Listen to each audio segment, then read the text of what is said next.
Hi, I'm Wendy Yellen, and today what I want to go over with you is to help you understand at a deeper level, I hope, why even though you're smart and you thought about things and you're thoughtful about your life and you feel like you know what you need to do, you're still not doing it.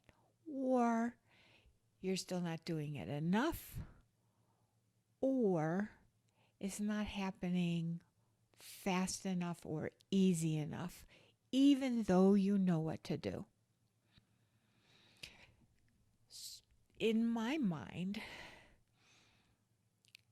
when you're thinking about the things that aren't working as well in your life, you've done some research and some soul searching and put in deeper thought into what's going on here. I know how to create my business better. I know how to have a loving heart. I know it's important to calm myself down more and have less distractions and feel less crazed or less triggered by things and less overwhelmed. I know those things are really important for me.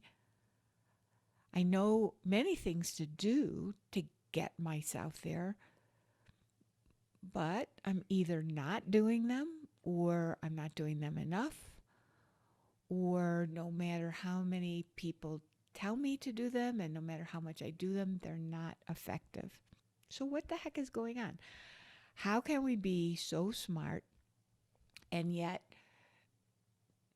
not actually be able to implement what we know how to do? So, that today's video or vlog is about that. I'm going to try to help you, do my best to help you understand why you and so many others are experiencing this and what you can do about it.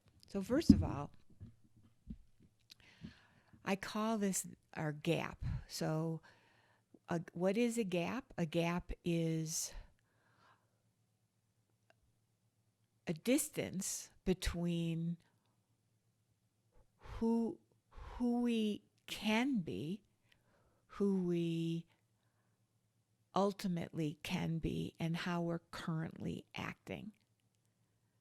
So the chasm or the gap between our best self and how we're being right now. And we all have this. That's one of the things that probably brings you searching on physical levels, on spiritual levels, emotional levels, searching for something more in yourself because it's so clear that we're not being all we can be. I mean, every spirit, I'm thinking of some spiritual teachings. They're all, so many of them are about becoming our best self, being our best self. And what I've understood as I've worked with people for about 40 years, and especially as I've worked with eidetic imagery since the early-ish 2000s, that there's a what we have going on in our head, what our head is telling us to do, while it feels important and reliable and makes sense, there's so much more to us at different levels. A lot of time you might call it wisdom. There's so much more to us that gets blocked by the thinking that's going on in our mind about what we should or shouldn't do. So in other words, we think we should do something, like I think I should do this with my business. Let's say something simple. I think I should network. I really don't want to network. It's not fun to network. It takes so much energy to network. What if I network and I feel like such a fraud? I know I will. Maybe I'll just stay home and read a book. It kind of, maybe it goes like that for you, or something similar for you. Or I want to take my business to a higher level, and I know I need to be more visible, create content. I know what to do from a marketing point of view. I then I have to get out there more. But what if I really don't know enough? That probably won't work. This is making me feel exhausted. Let me go garden and be by myself and have give myself something, because this is actually taking away from me as I try to go towards what I want. So again, these are just examples. Your example may be different. But what I'm wanting you to see is that what we think we should do, what we've trained ourselves to do, what we understand are some good things to do, are really hard sometimes to get ourselves to do them. And that's one of the reasons, that's one of the things that goes on when you, quote, know what to do, but don't do it, or aren't doing it enough, or aren't doing it fast enough, or aren't doing it easily enough. It's the other piece of the gap, which is really important, is that you've heard the quote, which is attributed to Einstein: you can't solve a problem on the level at which it was created. Okay, that sounds really good, right? And it makes a lot of sense. But how do you get to a different level so you can solve the problem? Well, Eidetics is one way to do that, because Eidetics automatically is taking you to a wiser level that's inside you, that is absolutely not on the level of your conscious or rational mind. It's a deeper wisdom which does not tell you what to do. It literally, as you continue watching your images and feeling what's going on when you see your images, and I'm going to be giving you lots of those in future vlogs, as you do that, literally the neural pathways start to open.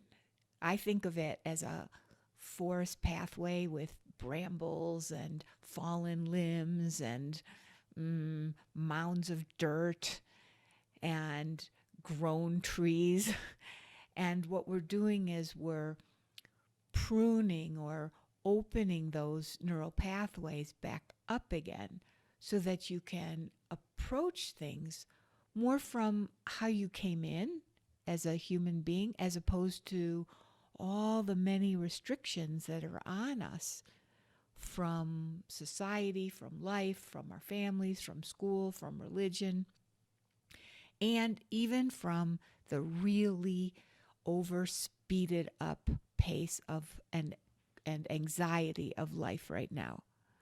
So what eidetic images do is they, instead of going down these superhighway neural pathways that take us from 0 to 100 in a millisecond, and then we're overwhelmed by what we have to do or what we think we have to do and who we have to be to get there. And then in that overwhelm and trying to get something done, then we get really anxious and defeated feeling, or judgmental against ourselves or other people, impatient, and our mind starts to contract.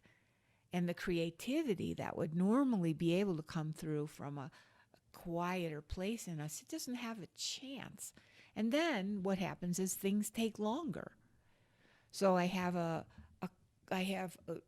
always going to be kind of putting clients together so that they're not particularly recognizable, but also very real. So this one client, she's so concerned about how well she does things and how perfectly she does things. And she's so afraid of making a mistake, and it haunts her. So she uh, goes over things multiple times. Even while she's proofreading something, she's going back and proofreading again and again. So she's just getting, each time while she's proofreading, her mind is back on what she might have missed the first time. So everything takes so long. And it for her, when we were talking about this and working with it with an image, for her it just felt like, what are my choices? My job, people's lives depend on it. I have to be right. I have to do this carefully. How else can I do it? And what we did, so there was no out for her here. It just seemed reasonable and right and logical. So what we did was we did some eidetic images to calm down the heat in her brain, literally. And we went from this scrolling back and forth, where what she was trying to do actually was try to be able to take her vacation days and take off. But how was she going to do that if all her work was compressed down into everything took so long. And as we cooled down her brain, she started actually reading through the paperwork and just like going down to the bottom. She wasn't making herself do this. It's just that intense anxiety about being wrong wasn't interfering with her process, so she could actually read what was in front of her, take it in, and continue down the page. And she's really, really good at what she does.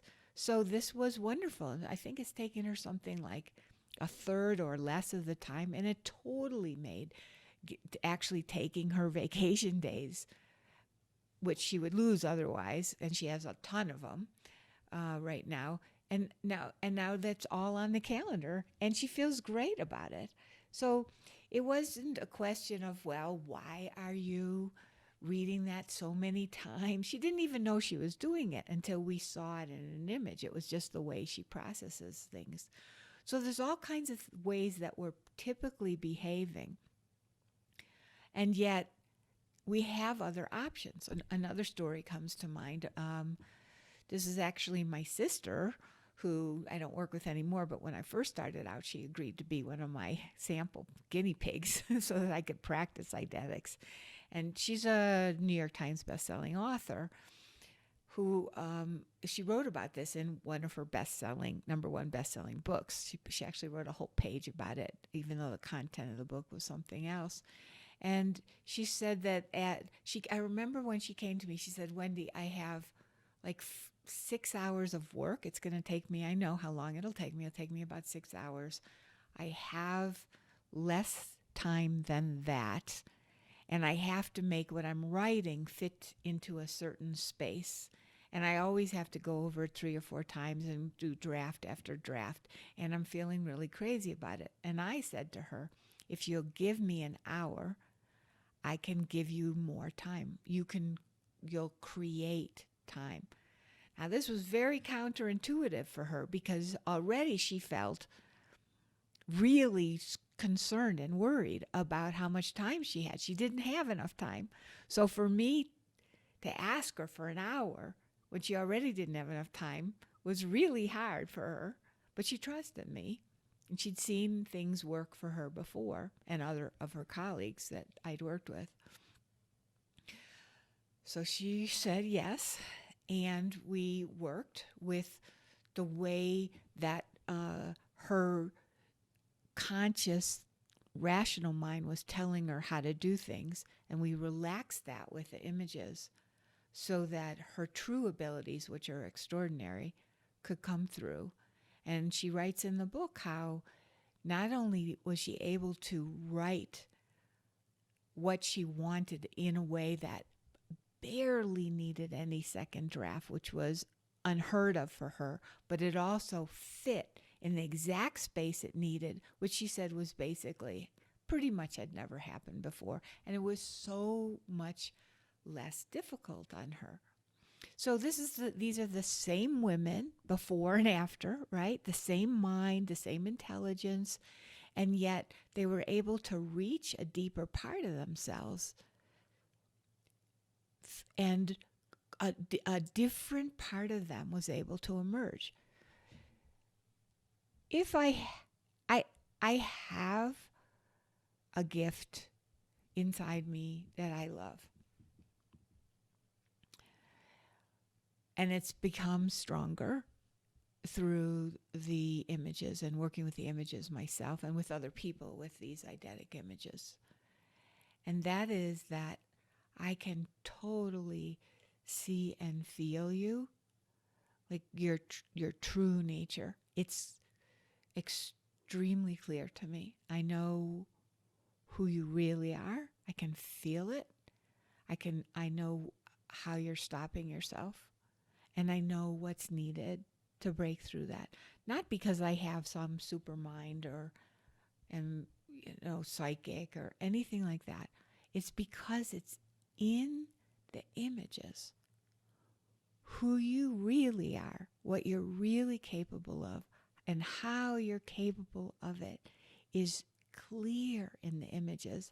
Not only do I see it, but when I work with my Eidetic mastermind, they see it in each other's images too.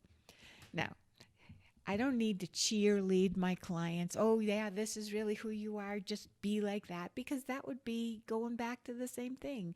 Trying to tell a smart person what to do when they already know how to do it. No. We have to, it's important to dissolve the blocks that we put in our way, that we often don't even know we're putting there, so that these parts can emerge. And that's really clear in those two stories, where both women thought they had to do things a certain way, and there was no possibility of any other way that was coming to them, even though they were smart. Let's talk a little bit about looking good from the outside, because you probably do. My clients, the people that come to me, they look really good from the outside. I don't mean that they're beautiful, although they are. But I mean, their life looks good from the outside.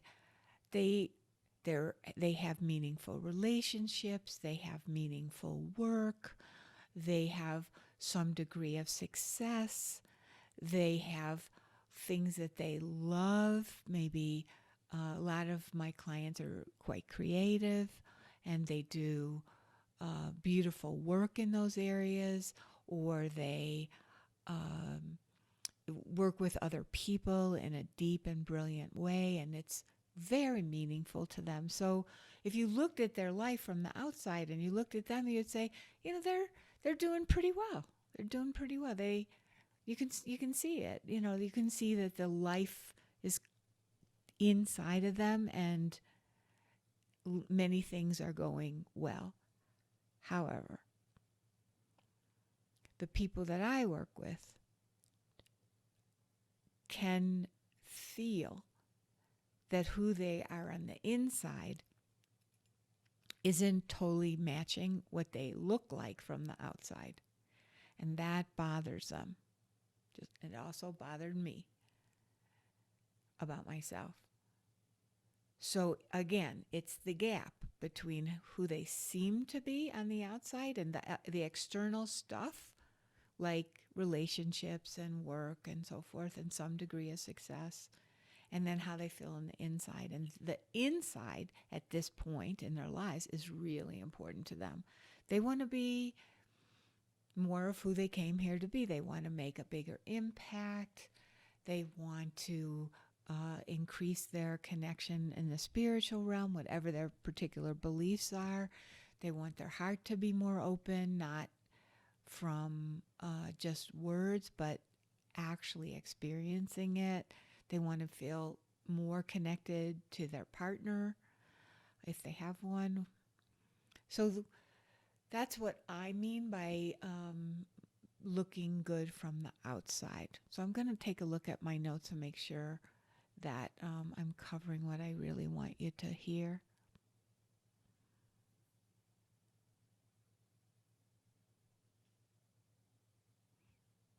We're doing pretty good.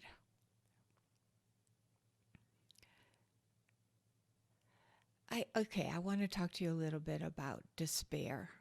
So perhaps you've been thinking about this long enough and wanting a deeper shift long enough that maybe deep down you no longer believe that what you're looking for is even possible. And when you connect with that, you feel despair. Personally, I have a sense of what that's like. For the longest time in the different modalities that I was using from my more traditional and less traditional training, both, I actually, as you may have heard me talk about, I gave up being a therapist of any kind. I gave up all my certificates and all my certifications because I just didn't believe that where these processes were taking me was enough. Even though my clients were very happy with it and kept referring their friends to me, obviously then they're happy. But it wasn't enough for me, and I just didn't want to do it anymore. It was boring to me and disheartening and aggravating to try to work with someone so hard and have them just get to a certain level, and myself included.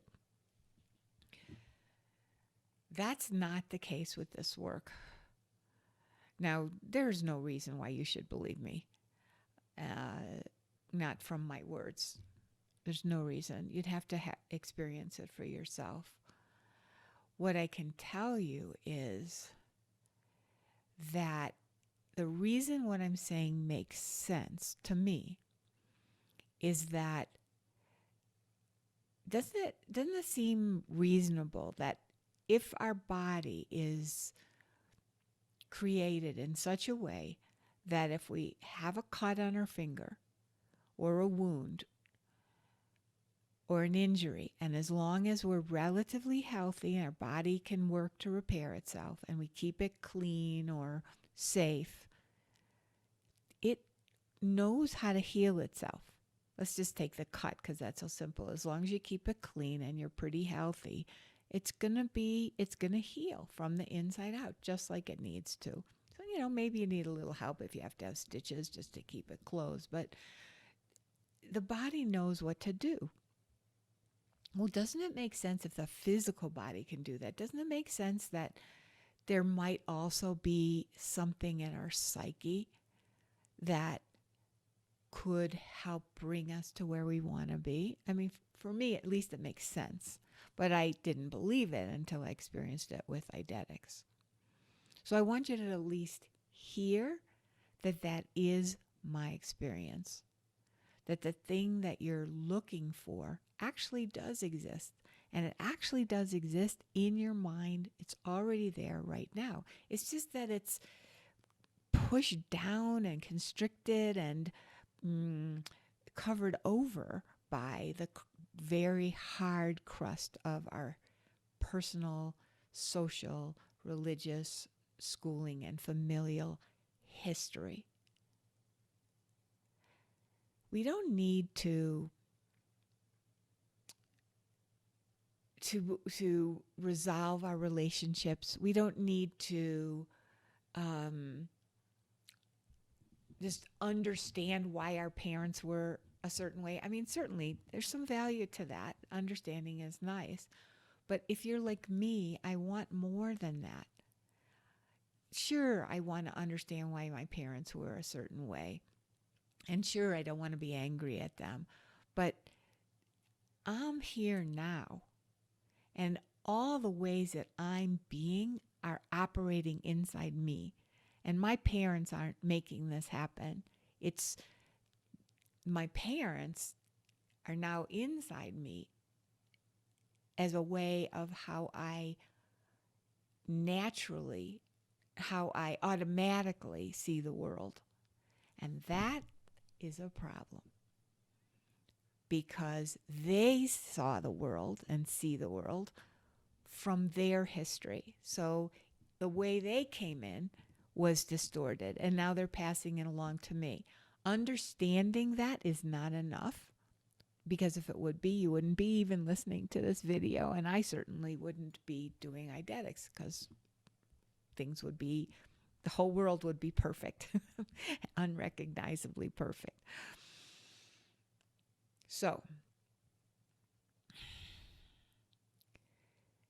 this is, to me, one of the ways of understanding how it's really possible to resolve something at a deeper level. Hopefully that's making sense to you. Let me just I'm going to take a look at my notes, make sure that I'm covering.